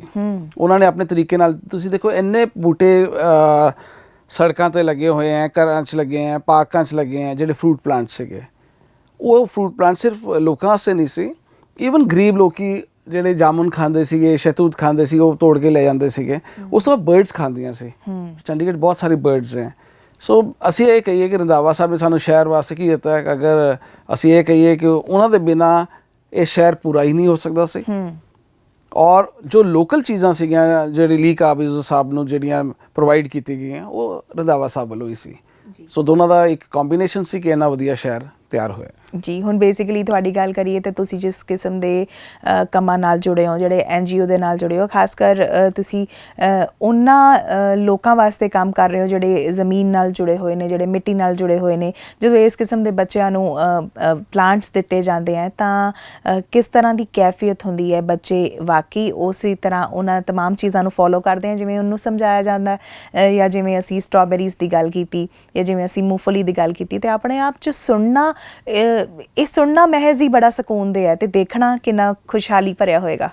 ਜਿਸ ਵੇਲੇ ਅਸੀਂ ਬੱਚਿਆਂ ਕੋਲ ਜਾਂਦੇ ਹਾਂ ਸਕੂਲ 'ਚ ਔਰ ਉਹ ਆਰਗੈਨਿਕ ਫਾਰਮਿੰਗ ਕਰ ਰਹੇ ਹੈ, ਮੈਨੂੰ 7-8 ਸਾਲ ਹੋ ਗਏ ਬੱਚਿਆਂ 'ਚ ਇਨਵੋਲਵ ਹੁੰਦੇ, ਲੇਕਿਨ ਉਹ ਬੱਚੇ ਦੇਖੋ ਇੱਕ ਇਹੋ ਜਿਹੇ ਮਾਹੌਲ 'ਚੋਂ ਆਉਂਦੇ ਹੈ ਜਿਹੜੇ ਕਿ 1 ਰੂਮ ਸੈੱਟ 'ਚ ਰਹਿੰਦੇ ਹੈ ਜਾਂ ਝੁੱਗੀਆਂ 'ਚ ਰਹਿ ਰਹੇ ਹੁੰਦੇ ਹੈ।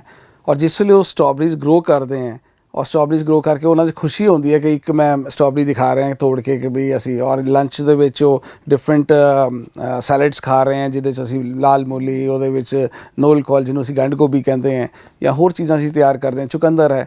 ਫਿਰ ਉਹ ਬੱਚਿਆਂ ਦਾ ਜਿਹੜੀ ਖੁਸ਼ੀ ਹੈ, ਉਹ ਜਿਹੜਾ ਤੁਸੀਂ ਉਹਨਾਂ ਦੇ ਜਿਹੜੇ ਚਿਹਰੇ 'ਤੇ ਨੂਰ ਦੇਖ ਸਕਦੇ ਹੋ, ਉਹਦਾ ਕੋਈ ਮੁਕਾਬਲਾ ਨਹੀਂ ਹੈ। And you enjoy. ਅਸੀਂ ਆਲਮੋਸਟ ਮੇਰੇ ਖਿਆਲ 100 ਸਕੂਲਸ ਹੋਣਗੇ ਜਿਹੜੇ 'ਚ ਆਰਗੈਨਿਕ ਫਾਰਮਿੰਗ ਹੋ ਰਹੀ ਹੈ ਇਸ ਵੇਲੇ। ਕੁਛ ਬਹੁਤ ਅੱਛਾ ਕਰ ਰਹੇ हैं, कुछ नहीं। 35 मॉडल एक ਇਹੋ ਜਿਹਾ ਸਕੂਲ ਹੈ ਜਿਸ 'ਚ ਮੇਰੇ ਇੱਕ ਬਹੁਤ ਹੀ ਹੋਣਹਾਰ ਟੀਚਰ ਹੈ ਪ੍ਰਦੀਪ ਤ੍ਰਿਵੇਣੀ ਜੀ। ਉਹ ਟੀਚਰ ਇੰਨਾ ਕੁ ਮਿਹਨਤੀ ਹੈ ਕਿ ਅਸੀਂ ਉਹਨਾਂ ਨੂੰ 100 ਬੂਟਾ ਅਸੀਂ ਸਟ੍ਰਾਬੇਰੀਜ਼ ਦਾ ਦਿੱਤਾ ਸੀ, ਉਹਨਾਂ ਨੇ 20 ਤੋਂ 25 ਕਿਲੋ ਸਟ੍ਰਾਬੇਰੀਜ਼ ਤਿਆਰ ਕੀਤੀ ਆਪਣੇ ਸਕੂਲ 'ਚ। ਵਾਓ। ਔਰ ਉਸ ਚੀਜ਼ ਨੂੰ ਤੁਸੀਂ ਦੇਖੋ ਕਿ ਉਹ ਬਹੁਤ ਅੱਛਾ ਲੋਕਾਂ ਨੇ ਉਹਨੂੰ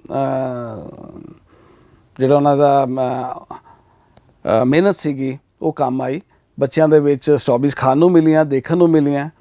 और इस तरह साढ़े नाल बहुत सारे लोग हैं, बहुत इनकम टैक्स ऑफिसर्स हैं, स्कूल टीचर्स हैं, बच्चे तो बहुत सारे हैं ਜਿਹੜੇ ਜੁੜੇ हैं ਇਸ ਚੀਜ਼ ਨੂੰ ਅੱਗੇ ਵਧਾਉਣ ਲਈ। ਜੀ, ਇੰਡੀਆ ਦੀ GDP ਦੇ ਵਿੱਚ ਤਕਰੀਬਨ 80 ਤੋਂ 85% ਜਿਹੜਾ ਹਿੱਸਾ ਹੈ ਉਹ ਐਗਰੀਕਲਚਰ ਪਾਉਂਦਾ। ਔਰ ਕਰੋਨਾ ਕਾਲ ਦੇ ਵਿੱਚ ਸਾਨੂੰ ਇਹਨਾਂ ਤਮਾਮ ਚੀਜ਼ਾਂ ਦੀ ਬੜੀ ਬਿਹਤਰ ਤਰੀਕੇ ਦੇ ਨਾਲ ਸਮਝ ਆ ਗਈ ਹੈ ਕਿ ਜੇਕਰ ਅਸੀਂ ਫੂਡ ਖੁਦ ਆਪਣਾ ਉਗਾਉਂਦੇ ਹਾਂ ਤਾਂ ਉਹ ਸਾਡੇ ਵਾਸਤੇ ਬਿਹਤਰ ਹੋ ਸਕਦਾ, ਕਿਉਂਕਿ ਉਸ ਕਿਸਮ ਦੇ ਇਸ ਤਰ੍ਹਾਂ ਦੇ ਸਰਕਮਸਟੈਂਸਿਸ ਸੀ ਉਸ ਸਮੇਂ ਦੇ, ਜਦੋਂ ਤੁਸੀਂ ਬਾਹਰੋਂ ਕੋਈ ਫਲ ਫਰੂਟ ਵੀ ਲੈਂਦੇ ਸੀ ਉਹਨੂੰ ਕਿੰਨੀ ਵਾਰ ਧੋਇਆ ਜਾਂਦਾ ਸੀ। ਤਾਂ ਉਦੋਂ ਲੋਕਾਂ ਦੇ ਮਨ ਦੇ ਅੰਦਰ ਇਹ ਸ਼ਦੀਦ ਇੱਛਾ ਪੈਦਾ ਜ਼ਰੂਰ ਹੋਈ ਸੀ ਕਿ ਸਾਨੂੰ ਆਪਣਾ ਕੁਝ करना चाहिए। खैर मेरा सवाल थोड़े तो ये है कि ਜਿਹੜੇ ਇੰਡੀਅਨ ਫਾਰਮਿੰਗ ਸਿਸਟਮ ਹੈ ਔਰ ਬੇਸਿਕਲੀ ਜਦੋਂ ਪੰਜਾਬ ਦੀ ਗੱਲ ਕਰਦੇ ਹਾਂ, ਪੰਜਾਬ ਨੂੰ ਫਸਲੀ ਚੱਕਰ ਚੋਂ ਕੱਢਣ ਦੀਆਂ ਬਹੁਤ ਸਾਰੀਆਂ ਗੱਲਾਂ ਹੁੰਦੀਆਂ ਰਹਿੰਦੀਆਂ ਨੇ, ਆਰਟੀਕਲਸ ਲਿਖੇ ਜਾਂਦੇ ਆ, ਡਿਸਕਸ਼ਨਸ ਹੁੰਦੀਆਂ, ਤੇ ਕੀ ਫਾਰਮਰਸ ਨੂੰ ਜਿਹੜੀ ਆਰਗੈਨਿਕ ਫਾਰਮਿੰਗ ਹੈ ਉਹਦੇ ਬਾਰੇ ਬਹੁਤ ਜ਼ਿਆਦਾ ਪਤਾ ਹੋਣਾ ਜ਼ਰੂਰੀ ਹੈ, ਇਸ ਵਾਸਤੇ ਐਜੂਕੇਸ਼ਨ ਹੋਣੀ ਜ਼ਰੂਰੀ ਹੈ, ਜਾਂ ਮਹਿਜ਼ ਇਹਦੇ ਵਾਸਤੇ ਇੱਕ ਜਜ਼ਬਾ ਹੀ ਚਾਹੀਦਾ, ਟ੍ਰੇਨਿੰਗ ਲੈ ਕੇ ਤੇ ਤੁਸੀਂ ਆਰਗੈਨਿਕ ਫਾਰਮਿੰਗ ਵੱਲ ਦੀ ਜਿਹੜੀ ਰਾਹ ਹੈਗੀ ਹੈ ਉੱਥੇ ਤੁਰ ਸਕਦੇ ਹੋ? ਦੇਖੋ ਫਾਰਮਰ, ਅਗਰ ਅਸੀਂ ਪੰਜਾਬ ਦੀ ਗੱਲ ਕਰ ਰਹੀਏ, ਪੰਜਾਬ ਤੇ ਟੋਟਲ ਆਰਗੈਨਿਕ ਸੀਗਾ। ਅਗਰ ਅਸੀਂ 70-75 ਦੀ ਗੱਲ ਕਰੀਏ ਤੇ ਗ੍ਰੀਨ ਰੈਵੋਲੂਸ਼ਨ ਆਈ, ਗ੍ਰੀਨ ਰੈਵੋਲੂਸ਼ਨ ਤੋਂ ਬਾਅਦ ਅਸੀਂ ਲੋਕ ਹਿੰਦੁਸਤਾਨ ਨੂੰ ਪ੍ਰੋਡਕਸ਼ਨ ਦੀ ਜ਼ਰੂਰਤ ਸੀ, ਪੰਜਾਬ ਨੇ ਬਹੁਤ ਮਿਹਨਤ ਕੀਤੀ, ਪ੍ਰੋਡਕਸ਼ਨ ਵਧਾਈ। ਪ੍ਰੋਡਕਸ਼ਨ ਵਧਾਉਂਦੇ ਅਸੀਂ ਭੁੱਲ ਗਏ ਕਿ ਸਾਡੀ ਜਿਹੜੀ ਸਿਹਤ ਹੈ ਸੋਇਲ ਦੀ, ਉਹ ਅਸੀਂ ਖਰਾਬ ਕਰ ਬੈਠੇ ਜੀ। ਸਾਨੂੰ ਹੁਣ ਵਾਪਸੀ ਜਾਣ ਵਾਸਤੇ, ਰਿਵਾਈਵਲ ਵਾਸਤੇ, ਸਾਨੂੰ ਆਰਗੈਨਿਕ ਵਾਸਤੇ ਕੋਈ ਸਾਇੰਟੀਫਿਕ ਜ਼ਰੂਰਤ ਨਹੀਂ ਹੈ। ਇਟ ਇਜ਼ ਓਨਲੀ ਜੋ ਸਾਡੇ ਫੋਰਫਾਦਰਸ ਕਰਦੇ ਸੀ, ਅਸੀਂ ਉਸ ਨੂੰ ਦੁਬਾਰਾ ਰਿਵਾਈਵ ਕਰੀਏ, ਗਾਈਆਂ ਪਾਲੀਏ, ਗਾਈਆਂ ਉਹਦਾ ਜਿਹੜਾ ਗੋਬਰ ਹੈ, ਕਾਓ ਯੂਰੀਨ ਹੈ, ਇਹਨੂੰ ਯੂਟਿਲਾਈਜ਼ ਕਰੀਏ। ਬਹੁਤ ਸਾਰੀ ਚੀਜ਼ਾਂ ਜਿਹੜੀ ਸਾਡੇ ਕੋਲ ਅਵੇਲੇਬਲ ਹੈ, ਲੇਕਿਨ ਉਹਦੇ ਵਾਸਤੇ ਇੱਕ ਵਿਲ ਦੀ ਜ਼ਰੂਰਤ ਹੈ। ਇੱਕ ਸਰਕਾਰ ਨੂੰ ਆਰਗੈਨਿਕ ਕਰਾਂਗੇ ਤੇ ਜਿਹੜੀ ਗੋਡੀ ਕਰਨੀ ਹੈ, ਉਹਦੀ ਜਿਹੜੀ ਇੰਟਰਕਲਚਰ ਹੈ, ਉਹਦੇ ਵਾਸਤੇ ਲੇਬਰ ਚਾਹੀਦੀ, ਉਹ ਐਕਸਪੈਂਸਿਵ ਹੈ। ਤਾਂ ਅਗਰ ਅਸੀਂ ਇਹ ਕਹੀਏ ਕਿ ਖੇਤੀ ਦੀ ਲੇਬਰ ਔਰ ਇੱਕ ਇੰਡਸਟਰੀ ਦੀ ਲੇਬਰ ਬਰਾਬਰ ਰੇਟ 'ਤੇ ਮਿਲੇਗੀ तो नहीं कर सकते, क्योंकि इंडस्ट्रीलिस्ट इंडस्ट्री लिए पैसा कमाता है और खेती लिए जो खेती वाला आदमी है वो तो एक खाना दे रहे हैं, दोनों बहुत फ़र्क है। तो अगर सरकार इंडस्ट्रीलिस्ट की हेल्प कर सकती है तो फार्मर की क्यों नहीं जी। तो ਉਹਦੇ ਵਾਸਤੇ ਉਹਨਾਂ ਨੂੰ ਚਾਹੀਦਾ ਕਿ ਜਿਹੜੀ ਉਹਦੀ ਲੇਬਰ ਹੈ ਉਹਦੇ 'ਚ ਕੰਪਨਸੇਟ ਕਰਨ। ਉਹ ਤੁਹਾਡੀ ਹੈਲਥ ਲਈ ਅੱਛਾ ਕੰਮ ਕਰ ਰਹੇ ਹੈ, ਹਸਪੀਟਲ ਘੱਟ ਬਣਨਗੇ, ਸਰਕਾਰ ਨੂੰ ਇੱਕ ਅੱਛੀ ਹੈਲਥ ਉਹਨਾਂ ਦੀ ਸਿਟੀਜ਼ਨਸ ਦੀ ਮਿਲੇਗੀ ਜੀ। ਸੋ ਬਹੁਤ ਜ਼ਰੂਰੀ ਹੈ ਕਿ ਅਸੀਂ ਇਹ ਆਪਣਾ ਗਰੋ ਯੋਰ ਓਨ ਫੂਡ ਅਸੀਂ ਜਿਹੜਾ ਕਹਿੰਦੇ ਹਾਂ, ਜਿਹੜੀ ਅਸੀਂ NGO ਚਲਾਉਂਦੇ ਆਰਗੈਨਿਕ ਸ਼ੇਅਰਿੰਗ ਫਾਊਂਡੇਸ਼ਨ, ਉਹਦਾ ਬੇਸਿਕ ਪਰਪਸ ਹੈ ਕਿ ਲੋਕੀ ਆਪਣੀ ਥੋੜ੍ਹੀ ਜਗ੍ਹਾ ਥੋੜ੍ਹਾ ਉਗਾਉਣ, ਥੋੜ੍ਹਾ ਖਾਣ ਜੀ। ਔਰ ਕਰੋਨਾ ਤੋਂ ਬਾਅਦ ਬਹੁਤ ਸਾਰੇ ਲੋਕ ਸਾਡੇ ਨਾਲ ਜੁੜੇ ਜਿਹੜੇ ਇਹ ਚਾਹੁੰਦੇ ਆ ਕਿ ਮੇਰਾ ਟੈਰੇਸ ਗਾਰਡਨ ਤੁਸੀਂ ਤਿਆਰ ਕਰੋ, ਮੈਂ ਹਾਈਡਰੋਪੋਨਿਕਸ ਕਰਨਾ ਚਾਹੁੰਦਾ ਹੈ, ਮੈਂ ਗਮਲਿਆਂ ਦੇ ਵਿੱਚ ਸਬਜ਼ੀਆਂ ਉਗਾਉਣਾ ਚਾਹੁੰਦਾ ਹੈ। ਸੋ ਬਹੁਤ ਸਾਰੇ ਮਿਲੇ, ਮਤਲਬ ਹਜ਼ਾਰਾਂ 'ਚ। ਸੋ ਲੋਕਾਂ ਨੂੰ ਸਮਝ ਹੀ ਕਰੋਨਾ ਤੋਂ ਬਾਅਦ ਆਈ। ਸੋ ਕਰੋਨਾ ਕਾਲ ਨੇ ਸਾਨੂੰ ਇਹ ਜ਼ਰੂਰ ਸਮਝਾਇਆ ਹੈ ਕਿ ਜਦੋਂ ਦੁਨੀਆ ਦੀ तमाम ਇੰਡਸਟਰੀ ਜਿਹੜੀ ਬੰਦ ਹੋ ਗਈ ਤਾਂ ਉਦੋਂ ਸਿਰਫ ਇੱਕ ਐਗਰੀਕਲਚਰ ਸੀ ਜਿਸ ਕਰਕੇ ਅਸੀਂ ਸਰਵਾਈਵ ਕੀਤਾ। ਤੁਹਾਡੀ ਆਪਣੀ ਨਰਸਰੀ ਹੈ ਤਾਂ ਤੁਸੀਂ ਕੀ ਸੁਜੈਸਟ ਕਰਦੇ ਹੋ ਕਿ ਕਿੰਨੇ ਕੁ ਜ਼ਮੀਨ ਦੇ ਵਿੱਚ ਕਿੰਨੇ ਸਾਰੇ ਪੌਦੇ ਉਗਾਏ ਜਾ ਸਕਦੇ ਹਨ, ਉਹਨਾਂ ਤੋਂ ਕਿੰਨਾ ਮੁਨਾਫਾ ਕਮਾਇਆ ਜਾ ਸਕਦਾ? ਅਸੀਂ ਅੱਜ ਕੱਲ੍ਹ ਹਾਈ ਡੈਂਸਿਟੀ ਪਲਾਂਟੇਸ਼ਨ ਦੇ ਉੱਪਰ ਕੰਮ ਕਰ ਰਹੇ ਹਾਂ। ਅਸੀਂ 1 ਏਕੜ 'ਚ 1000 ਰੁੱਖ ਲਾ ਰਹੇ ਹਾਂ, ਚਾਹੇ ਉਹ ਫਰੂਟ ਦਾ ਕੋਈ ਵੀ ਵੈਰਾਈਟੀ ਹੋਏ ਜੀ। ਹੋਣਾ ਇਹ ਚਾਹੀਦਾ ਕਿ ਜਿਸ ਤਰ੍ਹਾਂ ਇੱਕ ਵਾਲਮਾਰਟ ਸਟੋਰ ਚੱਲਦਾ ਹੈ, ਖੇਤੀ ਅੱਜ ਦੀ ਡੇਟ 'ਚ ਬਹੁਤ ਸਾਇੰਟੀਫਿਕ ਹੋ ਗਈ ਹੈ। ਉਹਦੇ ਵਿੱਚ ਇਹ ਨਹੀਂ ਹੈ ਕਿ ਮੈਂ ਕਣਕ ਔਰ ਜੀਰੀ ਲਾਈਏ ਅਤੇ ਮੇਰੇ ਘਰ ਭਰ ਜਾਏਗਾ। ਬੱਚੇ ਨੂੰ ਬਿਜ਼ੀ ਰੱਖਣਾ ਵੀ ਬਹੁਤ ਇੰਪੋਰਟੈਂਟ ਹੈ। ਉਹਦੇ ਵਾਸਤੇ ਤੁਸੀਂ ਅਗਰ ਮਿਕਸ ਫਾਰਮਿੰਗ ਦਾ ਇੱਕ ਕੰਸੈਪਟ ਹੈ, ਚਾਹੇ ਇੱਕ ਆਦਮੀ 1 ਏਕੜ ਜ਼ਮੀਨ ਵੀ ਹੈ, ਉਹਦੇ ਵਿੱਚ ਕੁਝ ਸਬਜ਼ੀਆਂ ਲਗਾਏ, ਕੁਝ ਰੁੱਖ ਲਗਾਏ, ਕੁਝ ਫਰੂਟ ਲਗਾਏ, 2 ਬੱਕਰੀਆਂ ਪਾਲੇ, 1 ਗਾਂ ਪਾਲੇ। ਸੋ ਇੱਕ ਇੰਟੀਗ੍ਰੇਟਿਡ ਇੱਕ ਉਹਦਾ ਫਾਰਮ ਹੋਣਾ ਚਾਹੀਦਾ, ਤਾਂ ਉਹ ਸਰਵਾਈਵ ਕਰ ਸਕਦਾ ਹੈ। ਖਰਚਾ ਉਹਦਾ 12 ਮਹੀਨੇ ਦਾ ਹੈ, ਰੋਟੀ ਤਾਂ ਖਾਣੀ ਉਹਨੇ। ਉਹ ਲੋਕਾਂ ਵਾਸਤੇ ਤਾਂ ਕਣਕ ਜੀਰੀ ਉਗਾ ਕੇ 6 ਮਹੀਨੇ 'ਚ ਇੱਕ ਫਸਲ ਦਿੰਦਾ ਹੈ, ਸਰਕਾਰ ਉਹਨੂੰ ਪੈਸੇ ਦੇ ਦਿੰਦੀ ਹੈ, ਬਾਕੀ ਟਾਈਮ ਉਹ ਵਿਹਲਾ ਘੁੰਮਦਾ ਹੈ। ਸੋ ਉਸ ਚੀਜ਼ ਨੂੰ ਬਿਜ਼ੀ ਕਰਨ ਲਈ ਉਸ ਆਦਮੀ ਹਰ ਫਾਰਮ ਦੇ ਵਿੱਚ ਇੱਕ ਮਿਕਸ ਫਾਰਮਿੰਗ ਕੰਸੈਪਟ ਹੋਣਾ ਚਾਹੀਦਾ, ਸੋ ਦੈਟ ਫਾਰਮਰ ਜਿਹੜਾ ਹੈਗਾ ਉਹ ਬਿਜ਼ੀ ਵੀ ਰਹੇ ਔਰ ਉਹਦੀ ਇਨਕਮ ਰੋਜ਼ ਦੀ ਇਨਕਮ ਹੋਏ, ਕੁਝ ਹਫਤੇ ਦੀ ਹੋਏ, ਕੁਝ ਮਹੀਨੇ ਦੀ ਹੋਏ। ਅਗਰ ਦੁੱਧ ਰੋਜ਼ बेचेगा, सब्जियां और तीसरे दिन तोड़ेगा, अगर उन्हें फ्रूट लगाया उस सीजन ही आएगा। टिम्बर अगर उन्हें 50 बूटे लाए हैं तो 4ਵੇਂ-5ਵੇਂ ਸਾਲ टिम्बर तो पैसे मिल जाएंगे। सो उस तरीके की प्लानिंग होनी चाहिए है। सानू जोर नहीं पाना चाहिए। पंजाब ਦੇ ਵਿੱਚ ਪੈਡੀ ਸਿਰਫ ਗਿਣਤੀ ਦੇ ਡਿਸਟ੍ਰਿਕਟ ਹੁੰਦੀ ਸੀ ਪਹਿਲੇ। ਅਗਰ 80 ਤੋਂ ਪਹਿਲੇ ਦੀ ਗੱਲ ਕਰੀਏ, ਇਹ ਸੁਪਰ ਫਾਈਨ ਵੈਰਾਈਟੀਜ਼ ਨਹੀਂ ਹੁੰਦੀਆਂ ਸੀ। ਬਾਸਮਤੀ ਅੰਮ੍ਰਿਤਸਰ, ਗੁਰਦਾਸਪੁਰ, ਪਠਾਨਕੋਟ, ਫਿਰੋਜ਼ਪੁਰ ਲਗਾਉਂਦਾ ਸੀ। ਉਸ ਤੋਂ ਬਾਅਦ ਅਸੀਂ ਪੂਸਾ ਦੀ ਵੈਰਾਈਟੀਆਂ ਆਈਆਂ, ਕੁਝ PR ਵੈਰਾਈਟੀਜ਼ ਆਈ, ਅਸੀਂ ਬਾਸਮਤੀ ਜੀਰੀ ਲਗਾਉਣ ਲੱਗ ਗਏ। ਅਸੀਂ ਪੈਡੀ ਨੂੰ ਲਗਾ ਕੇ ਅਸੀਂ ਸੋਰਸ ਆਫ ਇਨਕਮ ਬਣਾਉਣਾ ਚਾਹ ਰਹੇ, ਜਦ ਕਿ ਅਸੀਂ ਆਪਣਾ ਪਾਣੀ ਗਵਾ ਬੈਠੇ, ਅਸੀਂ ਆਪਣੀ ਸੋਇਲ ਗਵਾ ਬੈਠੇ। ਅਗਰ ਅਸੀਂ ਗੱਲ ਕਰੀਏ ਕਿ ਉਹਨੇ ਇੰਨਾ ਪੈਸਟੀਸਾਈਡ ਪਾਤਾ तो फार्मर ਨੂੰ ਤਾਂ ਕੁਝ ਵੀ ਨਹੀਂ ਮਿਲਿਆ। ਉਹ ਜ਼ਮੀਨ ਵੀ ਗਵਾ ਬੈਠਾ, ਪੈਸੇ ਵੀ ਗਵਾ ਬੈਠਾ, ਆਪਣੀ ਹੈਲਥ ਵੀ ਗਵਾ ਬੈਠਾ। ਬਿਲਕੁਲ। ਸੋ ਸਾਨੂੰ ਦੁਬਾਰਾ ਰਿਵਾਈਵਲ ਹੋਣੀ ਚਾਹੀਦੀ ਹੈ। ਪੰਜਾਬ ਨੂੰ ਧਿਆਨ ਨਾਲ ਚੱਲਣਾ ਚਾਹੀਦਾ ਹੈ ਕਿ ਅਸੀਂ ਆਪਣੇ ਪਾਣੀ ਨੂੰ ਬਚਾ ਕੇ ਰੱਖੀਏ ਔਰ ਅਸੀਂ ਅੱਛੀ ਇਨਕਮ ਵੀ ਲੈਣੀ। ਇਨਕਮ ਲਈ ਉਹਨੂੰ ਫਰੂਟ ਪਲਾਂਟ ਔਰ ਟਿੰਬਰ ਮਿਕਸ ਕਰਕੇ ਚੱਲੇ ਔਰ ਕੁਝ ਚੀਜ਼ਾਂ ਉਹ ਲਾਈਵ ਸਟਾਕ ਹੀ ਪਾਲੇ। ਅੱਜ ਕੜਕਨਾਥ ਮੁਰਗਾ 1500 ਰੁਪਏ ਦਾ ਵਿਕਦਾ ਇੱਕ। ਅਗਰ ਇੱਕ ਫਾਰਮਰ ਸਾਡੇ CPTO ਆਉਂਦਾ, ਉਹ 64-65 ਰੁਪਏ ਦਾ ਇੱਕ ਬੱਚਾ ਦਿੰਦੇ, ਉਹਨੂੰ 6-8 ਮਹੀਨੇ ਪਾਲਦਾ, ਉਹ 1500 ਦਾ ਹੋ ਜਾਂਦਾ। ਸੋ ਇਹੋ ਜਿਹੀ ਚੀਜ਼ਾਂ ਨਾਲ ਐਡ ਅਪ ਕਰੇ ਸੋ ਦੈਟ ਉਹਦੀ ਇਨਕਮ ਵਧੇ ਜੀ। ਜਿਸ ਤਰ੍ਹਾਂ ਤੁਸੀਂ ਸੋਇਲ ਦੀ ਗੱਲ ਕੀਤੀ ਤੇ ਐਕਸਪਰਟਸ ਦਾ ਮੰਨਣਾ ਹੈ ਕਿ ਜੇਕਰ ਅਸੀਂ ਸੋਇਲ ਵਿੱਚ ਜਿਸ ਕਿਸਮ ਨਾਲ ਆਪਾਂ ਪੈਸਟੀਸਾਈਡਸ ਪਾ ਰਹੇ ਹਾਂ ਤੇ ਉਸ ਆਇਲ ਨੂੰ ਆਪਾਂ 2 ਜਾਂ 3 ਸਾਲ ਖੁੱਲਾ ਵੀ ਛੱਡ ਦਈਏ, ਉਹ ਤੇ ਕੰਮ ਨਾ ਵੀ ਕਰੀਏ ਔਰ ਕੋਈ ਪੈਸਟੀਸਾਈਡ ਨਾ ਪਾਈਏ, ਉਸ ਤੋਂ ਬਾਅਦ ਵੀ ਉਹ ਚੌਥੇ ਸਾਲ ਖੇਤੀ ਵਾਸਤੇ ਤਿਆਰ ਨਹੀਂ ਹੁੰਦੀ। ਅਸੀਂ ਇੰਨਾ ਬੁਰਾ ਹਾਲ ਆਪਣੇ ਜ਼ਮੀਨ ਦਾ ਕਰ ਚੁੱਕੇ ਹਾਂ। ਆਖਰੀ ਸਵਾਲ ਮੇਰਾ ਤੁਹਾਨੂੰ ਇਹ ਹੈ ਕਿ ਹੁਣ ਜਿਸ ਤਰ੍ਹਾਂ ਸ਼ਹਿਰੀ ਜਿਹੜੇ ਲੋਕ ਨੇ, ਪਾਪੂਲੇਸ਼ਨ ਹੈ ਜਿਨ੍ਹਾਂ ਦਾ ਫਲੈਟ ਕਲਚਰ ਹੈ ਜਾਂ ਜਿਹੜੇ ਪ੍ਰੋਪਰ ਸੀਮੈਂਟਡ ਸੁਸਾਇਟੀਜ਼ ਵਿੱਚ, ਆਰਗੇਨਾਈਜ਼ਡ ਸੁਸਾਇਟੀਜ਼ ਵਿੱਚ ਰਹਿੰਦੇ ਨੇ ਤੇ ਸਾਡੇ ਕੋਲ ਜਗ੍ਹਾ ਦੀ ਕਮੀ ਹੈ, ਤਾਂ ਜਾਂ ਤਾਂ ਟੈਰੇਸ ਗਾਰਡਨ ਸਾਡੇ ਕੋਲ ਇੱਕ ਵਧੀਆ ਆਪਸ਼ਨ ਹੈ ਜਿਹੜੀ ਇੰਡੀਵਿਜੂਅਲ ਕੋਠੀਆਂ 'ਚ ਰਹਿ ਰਹੇ ਨੇ ਉਹਨਾਂ ਵਾਸਤੇ, ਜਾਂ ਬਾਲਕਨੀਜ਼ ਦੇ ਵਿੱਚ ਅਸੀਂ ਛੋਟੇ ਛੋਟੇ ਗਮਲੇ ਰੱਖ ਸਕਦੇ ਹਾਂ। ਸੋ ਤੁਸੀਂ ਕੀ ਸੁਜੈਸਟ ਕਰੋਗੇ, ਕਿਸ ਤਰ੍ਹਾਂ ਦੇ ਪਲਾਂਟਸ ਜਾਂ ਕਿਚਨ ਗਾਰਡਨ ਦਾ ਕਨਸੈਪਟ ਹੈ ਉਹ ਕਿੰਨਾ ਕੁ ਕਾਰਗਰ ਹੈ, ਇਹ ਆਪਾਂ ਕਿਸ ਤਰ੍ਹਾਂ ਇਹਨਾਂ ਨੂੰ ਸਦ ਉਪਯੋਗ ਜਿਹੜਾ ਹੈ ਆਪਣੀ ਥੋੜੀ ਜਿਹੀ ਜਗ੍ਹਾ ਦਾ ਵੀ ਕਰ ਸਕਦੇ ਹਾਂ? ਦੇਖੋ, ਇਸ ਟੈਰੇਸ गार्डन आजकल बन रहे हैं, वर्टिकल गार्डनिंग हो रही है जी, ਅਸੀਂ ਦੀਵਾਰਾਂ ਦੇ ਉੱਪਰ ਗਾਰਡਨਸ ਬਣਾ ਰਹੇ ਹਾਂ, ਅਸੀਂ ਗਮਲਿਆਂ 'ਚ ਕੰਮ ਕਰ ਰਹੇ ਹਾਂ। ਉਹਦੇ ਬਾਵਜੂਦ ਵੀ ਤੁਸੀਂ ਕਮਿਊਨਿਟੀ ਫਾਰਮ ਬਣਾ ਸਕਦੇ ਹੋ। ਇੱਕ ਸੁਸਾਇਟੀ 'ਚ ਹਮੇਸ਼ਾ ਥੋੜੀ ਓਪਨ ਸਪੇਸ ਹੁੰਦੀ ਹੈ। ਉਸ ਓਪਨ ਸਪੇਸ ਅਸੀਂ ਇੱਧਰ ਉੱਧਰ ਦੇ ਬੂਟੇ ਲਾ ਰਹੇ ਹਾਂ, ਕੋਨੋਕਾਰਪਸ, ਅਰੀਕਾ ਪਾਮ, ਔਰ ਦੂਜਾ ਉਹਦੀ ਜਗ੍ਹਾ ਤੁਸੀਂ 4-10 ਫਰੂਟ ਪਲਾਂਟਸ ਲਗਾਓ, ਸੁਸਾਇਟੀ ਵੰਡ ਕੇ ਆਪਸ ਖਾਏ।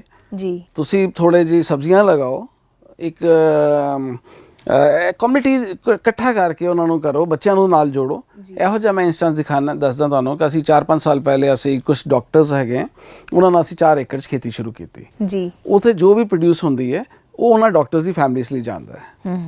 ਲੇਕਿਨ ਇਸ ਤਰ੍ਹਾਂ ਦੇ ਅਸੀਂ ਹੋਰ ਵੀ ਜਗ੍ਹਾ ਟਰਾਇਲ ਕੀਤੇ। ਕੋਈ ਇਨਕਮ ਟੈਕਸ ਦੇ ਲੋਕ ਹੈਗੇ, ਉਹ ਇਕੱਠੇ ਹੋ ਰਹੇ ਹੈ, ਕਮਿਊਨਿਟੀ ਬੇਸਡ ਹੈ ਕਿ ਬਈ ਸਾਡੇ ਕੋਲ 1 ਏਕੜ ਜਗ੍ਹਾ ਹੈ, ਉਹਦੇ 'ਚ ਅਸੀਂ ਜੋ ਗਰੋ ਕਰਾਂਗੇ ਸਾਡੀ ਫੈਮਿਲੀਜ਼ ਲਈ ਜਾਏਗਾ ਜੀ। ਸੋ ਆਉਣ ਵਾਲਾ ਟਾਈਮ ਇਹੋ ਜਿਹਾ ਹੈਗਾ ਕਿ ਘਰ ਛੋਟਾ ਹੋ ਗਿਆ, ਜਗ੍ਹਾ ਘੱਟ ਹੋ ਗਈ, ਲੇਕਿਨ ਤੁਹਾਨੂੰ ਇੱਕ ਕਮਿਊਨਿਟੀ ਬੇਸ ਕੰਬਾਈਨ ਕਰਕੇ ਇਕੱਠੇ ਆਪਣੇ ਹੋ ਕੇ ਤੁਸੀਂ ਇੱਕ ਇਹੋ ਜਿਹਾ ਉਪਰਾਲਾ ਲੈ ਸਕਦੇ ਜੀ। ਇਹ ਆਪਣੇ ਆਪ 'ਚ ਬੜਾ ਇੰਟਰਸਟਿੰਗ ਆਈਡੀਆ ਹੈ ਕਿ ਜਿਹੜੇ ਘਰ ਦੇ ਵਿੱਚ ਬਜ਼ੁਰਗ ਵਿਹਲੇ ਹੁੰਦੇ ਨੇ ਉਹ ਗਾਰਡਨਿੰਗ ਕਰ ਸਕਦੇ ਨੇ, ਕਿਉਂਕਿ ਗਾਰਡਨਿੰਗ ਕਰਦੇ ਬੰਦੇ ਦਾ, ਹਾਂ ਬਿਲਕੁਲ, ਔਰ ਉਹਨਾਂ ਦਾ ਦਿਲ ਲੱਗਿਆ ਰਹਿੰਦਾ ਹੈ।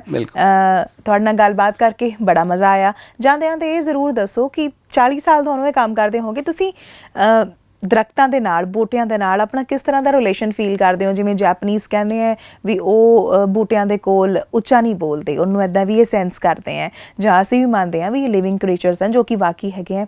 ਤੁਸੀਂ ਪਰਟੀਕੂਲਰਲੀ ਦਿਲ ਤੋਂ ਜੇ ਆਪਾਂ ਗੱਲ ਕਰੀਏ, ਸੋ ਇਹ ਬਿਲਕੁਲ ਇੱਕ ਇਮੋਸ਼ਨਲ ਕੁਐਸਚਨ ਹੈ, ਕੋਈ ਟੈਕਨੀਕਲ ਨਹੀਂ ਹੈ, ਕਿ ਤੁਸੀਂ ਉਹਨਾਂ ਨਾਲ ਆਪਣਾ ਰਿਲੇਸ਼ਨ ਕਿਵੇਂ ਦਾ ਫੀਲ ਕਰਦੇ ਹੋ? ਮੇਰਾ ਰਿਲੇਸ਼ਨ ਤਾਂ ਇਹੋ ਜਿਹਾ ਕਿ ਮੇਰੇ ਘਰ ਦੇ ਬਜ਼ੁਰਗ ਹੈ ਉਹ, ਔਰ ਮੈਂ ਗੱਲਾਂ ਵੀ ਕਰਦਾ ਹਾਂ, ਦੁੱਖ ਸੁੱਖ ਵੀ ਫਰੋਲੀਦਾ ਜੀ। ਔਰ ਅਗਰ ਤੁਸੀਂ ਪੇੜਾਂ ਦੀ ਗੱਲ ਕਰੋ, ਇਹ ਵੀ ਸਾਡੇ ਹੀ ਸਿਸਟਮ ਦੇ ਵਿੱਚ, ਹਰ ਆਦਮੀ ਪੇੜਾਂ ਦੀ ਸੇਵਾ ਨਹੀਂ ਕਰ ਸਕਦਾ। ਇਹਦੇ ਵਾਸਤੇ ਤੁਹਾਨੂੰ ਕੁਦਰਤ ਤੁਹਾਨੂੰ ਦਿੰਦੀ ਹੈ ਕੋਈ ਅਗਰ ਕੰਮ, ਤਾਂ ਹੀ ਤੁਸੀਂ ਕਰ ਸਕਦੇ ਹੋ। ਲੋਕੀ ਸ਼ਦਾਈ ਵੀ ਕਹਿੰਦੇ ਇਹੋ ਜਿਹੇ ਬੰਦੇ ਨੂੰ, ਲੇਕਿਨ ਜਿਹੜਾ ਬੰਦਾ ਪੇੜਾਂ ਦੇ ਕੋਲ ਜਾਂਦਾ ਹੈ ਉਹ ਪੇੜਾਂ ਨੂੰ ਸੈਂਸ ਕਰ ਸਕਦਾ ਹੈ।